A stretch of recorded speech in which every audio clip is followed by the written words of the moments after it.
एक चेहरा ये और एक चेहरा ये, चेहरा एक ही इंसान का, एक्सप्रेशन अलग अलग। 90s की एक हिट फिल्म है बॉलीवुड की, उसका गाना है आईना है मेरा चेहरा। और वैसे बात भी सच है दोस्तों, हमारे अंदर जो भी कुछ चल रहा होता है हमारे चेहरे पर दिख जाता है।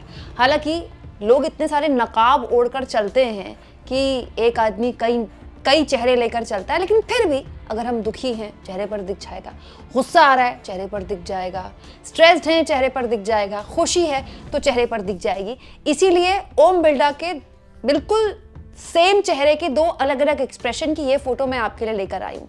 दिलचस्प है ये फोटो, क्योंकि ओम बिरला दोस्तों सेम चेहरे के साथ दो अलग अलग डायरेक्शन में, दो अलग अलग दिशाओं में देखते हुए बिल्कुल चेहरा भी अलग बना रहे हैं। क्योंकि एक बार जो चेहरा मुस्कुराहट वाला है वो है ओम बिरला का मोदी जी को देखते हुए फोटो। जब मोदी जी को ओम बिरला जी देखते हैं, जब मोदी लोकसभा में बोलते हैं, तो ये वाला चेहरा होता है। और दोस्तों दूसरा जो सीरियस वाला चेहरा है वो राहुल गांधी को देखने वाली फोटो है। दरअसल दोस्तों राहुल गांधी और ओम बिरला के बीच का ये जो वाद विवाद है, जो कभी बड़ा क्यूट सा होता है लेकिन कभी थोड़ा सा इसमें थोड़ा सा कटाक्ष सा आ जाता है, ये अब रवायत सी बन गई है। हर सत्र में हम देखते हैं, इस बार भी हमने को देखने को मिला।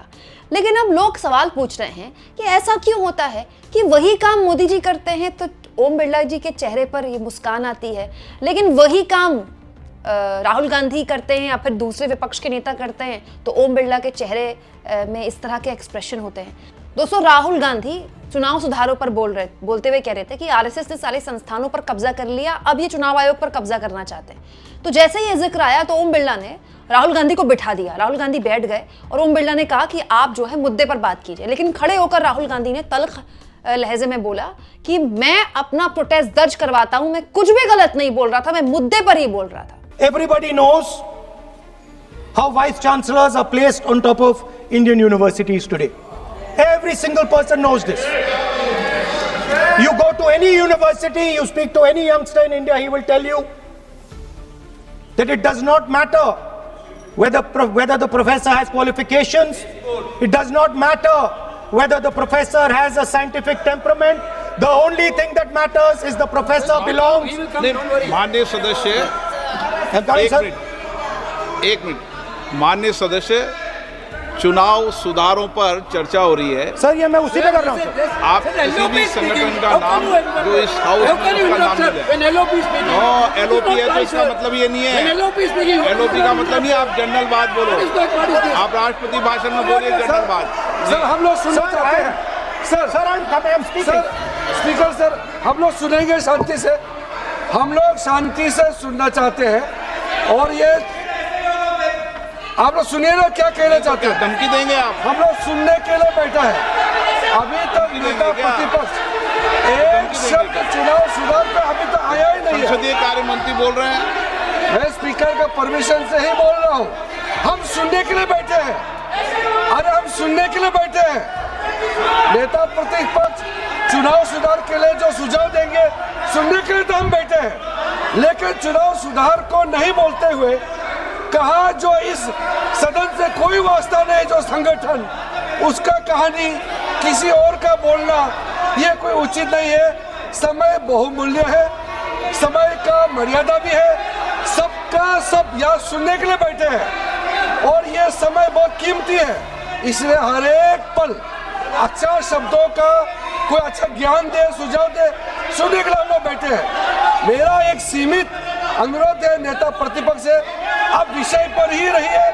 हम लोग सब बैठे हैं, गृह मंत्री जी भी सुनने के लिए बैठे हैं, लेकिन आप विषय पर नहीं बोलेंगे तो जो विषय तय किया गया है उसका क्या मतलब है। अगर चुनाव सुधार पर ही नहीं बोलेंगे तो फिर इतना समय सबका क्यों बर्बाद करना चाहते हैं नेता प्रतिपक्ष। Should I leave? Then you speak.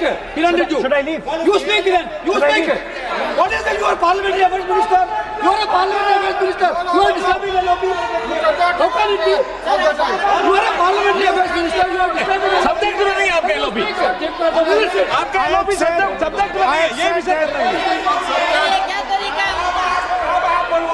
The discussion, one second.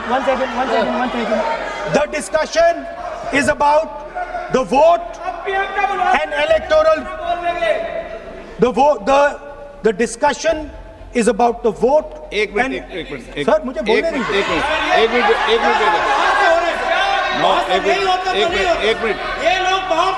Minute बैठिए,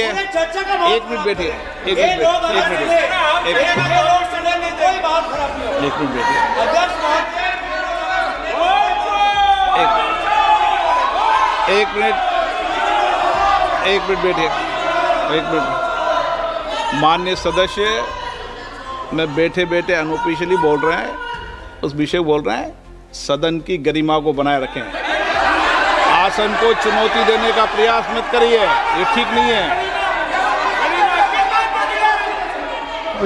Speaker sir, I want to make it very clear. Please. Speaker sir, I want to make it very clear. The discussion is about votes. The discussion is about the stealing of votes. The discussion is about the SIR, and I am framing my discussion about votes. Yes. And what is happening here is patently unfair. I am not being allowed to speak. I am being disturbed, and I put my protest here. अच्छा, अजीब बात देखिए दोस्तों कि प्रधानमंत्री मोदी भी मुद्दे से भटकते हैं, लेकिन तब ओम बिरला के चेहरे पर ये वाली मुस्कुराहट रहती है। जैसे मोदी जी ने यहाँ पर बात कर रहे थे वंदे मातरम पर, जब मोदी जी बहस की चर्चा में हिस्सा ले रहे थे। चुनाव सुधारों पर तो कुछ बोले नहीं अपनी सरकार की तरफ से। वंदे मातरम की बहस की शुरुआत जब उन्होंने की तो अपने भाषण में नेहरू नेहरू नेहरू बोलते रहे। जवाहरलाल नेहरू जी, नेहरू जी, नेहरू जी, नेहरू जी, नेहरू जी, नेहरू जी, नेहरू जी। लेकिन मजाल है दोस्तों कि मोदी जी नेहरू के बारे में इतनी बात कर रहे थे, उसके बावजूद भी ओम बिरला ने उनसे बोला कि आप मुद्दे पर बने रहिए। वंदे मातरम पर बहस हो रही तो वंदे मातरम पर बहस कीजिए ना, आप नेहरू नेहरू क्यों कर रहे हैं। इसके अलावा भी मतलब प्रधानमंत्री जब वंदे मातरम पर बोल रहे थे, कई बार उन्होंने तथ्यों को लेकर भी गलत तथ्य पेश किए, जिसके बाद में प्रियंका गांधी ने उसको करेक्ट भी किया, तथ्यों को करेक्ट किया प्रियंका गांधी ने। लेकिन उस वक्त भी ओम बिरला ने नरेंद्र मोदी को टोका नहीं कि ये जो आप बोल रहे हैं आपको इसको ऑथेंटिकेट करना पड़ेगा। अमूमन ओम बिरला बोलते हैं विपक्ष के लोगों को, आपको इनको ऑथेंटिकेट करना पड़ेगा, लेकिन नहीं, ओम बिरला ने उनको ऑथेंटिकेट करने के लिए नहीं बोला, बाद में प्रियंका गांधी ने उसको फैक्ट चेक किया। तो ये भी बड़ी अजीबोगरीब बात है और ये एक रवायत बन गई है विपक्ष के लोगों की तरफ ओम बिरला का सख्त रुख में देखना और उनसे सख्त लहजे में बात करना। दोस्तों, हमारे देश में पिछले 10 साल से लोकसभा में नेता प्रतिपक्ष थे ही नहीं, क्योंकि विपक्ष को इतनी सीटें मिली ही नहीं। 10 साल के बाद आखिरकार नेता प्रतिपक्ष मिले हैं, तो उनको भी वही स्पेस मिलनी चाहिए जो सत्ता पक्ष पीएम को मिलती है। अब पीएम बोलते हैं, जब पीएम बोलते हैं तो मजाल है कि कोई बोलने के लिए खड़ा हो जाए। विपक्ष के लोग अगर टोका टाके भी करते हैं तो ओम बिरला उनको ऐसे रोक देते हैं जैसे महापाप हो गया। जैसे दोस्तों पिछले सत्र में जब ऑपरेशन सिंदूर पर चर्चा हो रही थी, मोदी बार बार बोल रहे थे, जब राहुल गांधी ने उनको टोका, उनको ओम बिरला ने टोक दिया। इसके पूर्व में जब ऑपरेशन सिंदूर पर राहुल गांधी बोल रहे थे तो ओम बिरला ने उनको कई बार टोका। और कुछ ऐसा ही नजारा दोस्तों प्रियंका गांधी जब बोल रही थी तो भी देखने को मिला। हालांकि प्रियंका से बात करते वक्त ओम बिरला के चेहरे पर मुस्कुराहट थी। प्रियंका बोल रही थी, ओम बिरला उनको इंटरप्ट कर रहे थे। देखिए, एक कमजोरी है, हाँ उसी पे बोल रहे हैं। वंदे मातरम पे बोलो आप। अब सर मैंने तारीफ कर ली, आज थोड़ा और विषय वंदे मातरम का है तो हम वंदे मातरम पर ही रखें, ठीक रहेगा। सर ये वंदे मातरम पे ही है। सर आपने प्रधानमंत्री जी तक सुना था, अब तो शुरू नहीं हुए। सर भाषण बहुत अच्छा देते हैं, लेकिन तथ्यों के मामले में कमजोर पड़ जाते हैं, बहुत कमजोर। हालांकि दोस्तों ये जो पद है लोकसभा के अध्यक्ष का, इसमें सत्ता पक्ष और विपक्ष कुछ नहीं होता, सब एक ही, मतलब सबके लिए एक ही नजर होती है लोकसभा अध्यक्ष की। इसीलिए उनकी कुर्सी बीच में रखी गई होती है और सबसे ऊंची होती है उनकी कुर्सी, ताकि वो ना तो इधर देखें ना उधर देखें।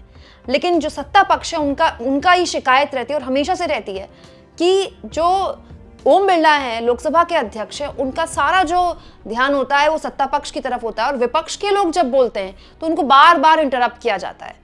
आपको भी ऐसा लगता है क्या, या फिर ये विपक्ष के लोगों का खाली वहम है?